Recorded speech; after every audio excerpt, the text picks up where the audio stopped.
दोस्तों, drama serial मन मस्त मलंग एक इनबलीवेबल मोड़ पर पहुंचा है। उन्हें वाले एपिसोड बहुत ही दिलचस्प होने वाली है, तो आखिर तक जरूर देखिएगा, जिसमें आपको है दिखाया जाएगा कि रया और कबीर सारा दिन घूमने फिरने के बाद जब रात को सोने लगते हैं तो रया कहती है, कबीर, मैं तुम्हारे साथ नहीं रह सकती, मुझे अलग कमरा चाहिए और मैं उसी में रहूंगी। कबीर हैरत से पूछता है, यार, ये बच्चों जैसी जिद क्यों कर रही हो? हम दोनों की शादी हो चुकी है, हमारा निकाह हो चुका है, फिर तुम मेरे साथ रहने से क्यों घबरा रही हो? रिया नाराज होकर बाहर आकर बैठ जाती है। कबीर उसके पीछे आता है और नरमी से कहता है, तुम्हें क्या हो गया है? हम दोनों हनीमून पर आए हैं और हनीमून पर ऐसे नाराजगियां नहीं होते। रिया बदस्तूर कहती है, मैंने कहा ना, मैं तुम्हारे साथ नहीं सोना चाहती, जो करना है कर लो। कबीर तंग आकर बोलता है, क्या बच्चों वाली हरकतें कर रही हो? रिया जवाब देती है, बच्चों की ख्वाहिशें तो पूरी की जाती हैं ना, मेरी भी पूरी करो। अगर पूरी नहीं कर सकते तो मुझे अलग कमरा दे दो। कबीर चूंकि रिया से मोहब्बत करता है, उसकी बात को टाल नहीं सकता, मगर उसके जहन में एक शरारती ख्याल आता है। वो सोचता है कि ऐसा कुछ करूंगा कि रिया खुद ही मेरे पास वापस आ जाएगी। वो फौरन होटल के मैनेजर को बुलाकर कहता है, जैसे ही रिया अपने कमरे में सो जाए, उसकी लाइट बंद कर देना, वो डर जाएगी और मेरे पास आ जाएगी। मैनेजर कहता है, सिर, आप फिक्र न करें, आपका काम हो जाएगा। कबीर सामने वाले कमरे की चाबी ले लेता है और रिया से कहता है, तुम्हारे लिए एक अलग रूम बुक करवा दिया है, जाकर सुकून से सो जाओ। रिया बहुत खुश हो जाती है और मासूमियत से कहती है, वाह, आज तो मजे से सूओगी। कबीर से जान छोड़ गई, लेकिन उसे नहीं पता होता कि कबीर ने मैनेजर के साथ साजिश कर रखी है।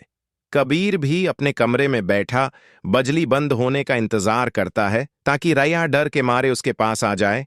आखिरकार मैनेजर रया के कमरे की लाइट बंद कर देता है। रया चीखने लगती है, घबरा जाती है। जब कुछ देर गुजर जाती है तो वो रोते हुए कबीर के पास आ जाती है और कहती है, कबीर, मुझे बहुत डर लग रहा है। कबीर उसे तसल्ली देता है, मगर जाहिर ये करता है जैसे वो कुछ नहीं जानता। वो है तो वो रोते हुए कबीर के पास आ जाती है और कहती है, कबीर, मुझे बहुत डर लग रहा है।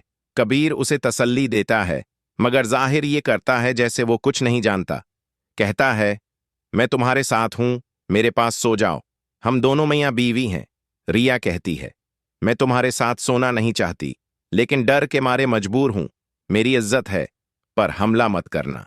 कबीर संजीदगी से जवाब देता है, रिया, मैं ऐसा इंसान नहीं हूं, मैं कभी भी किसी औरत की इज्जत पर हाथ नहीं उठाता।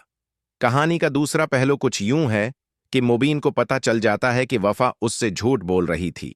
एक डॉक्टर जो सच जान चुकी होती है, मुबीन को सब कुछ बता देती है क्योंकि उसे खदशा होता है कि कहीं उसका पेशा खराब ना हो जाए। बीन गुस्से में वफा से कहता है, मैं तुमसे दूसरी शादी करने जा रहा हूं। मेरी मां की ख्वाहिश थी कि हमारे घर में बेटा हो और मैं अपनी हिमो की शादी करने जा रहा हूं। मां की खुशी के लिए कुछ भी कर सकता हूं। वफा गड़गड़ाती है, मुझे एक मौका दो, मैं तुम्हें बेटा दूंगी। लेकिन मुबय्यन कहता है, मुझे अब तुम पर कोई एतबार नहीं रहा, मैं दूसरी शादी जरूर करूंगा।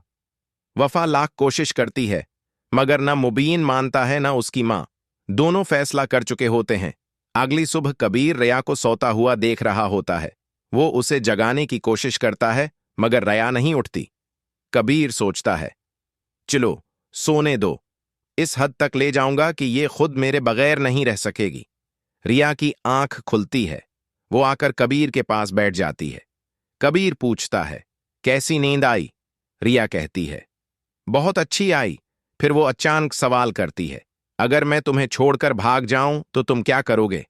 कबीर संजीदगी से कहता है, रिया, मैं तुम्हें वैसा इंसान नहीं हूं जैसा तुमने समझा है। मैं तुम्हारी इज्जत करता हूं। अगर तुम्हें मुझ पर यकीन है तो मैं तुम्हें अपनी जिंदगी का राज बता सकता हूं। नहीं है तो मैं वादा करता हूं कि हनीमून के दौरान तुम्हें हाथ तक नहीं लगाऊंगा। आखिर में वो कहता है, अगर तुम मेरा साथ दोगी तो मैं सबके सामने ये ऐलान करूंगा कि मैं तुमसे मोहब्बत करता हूं।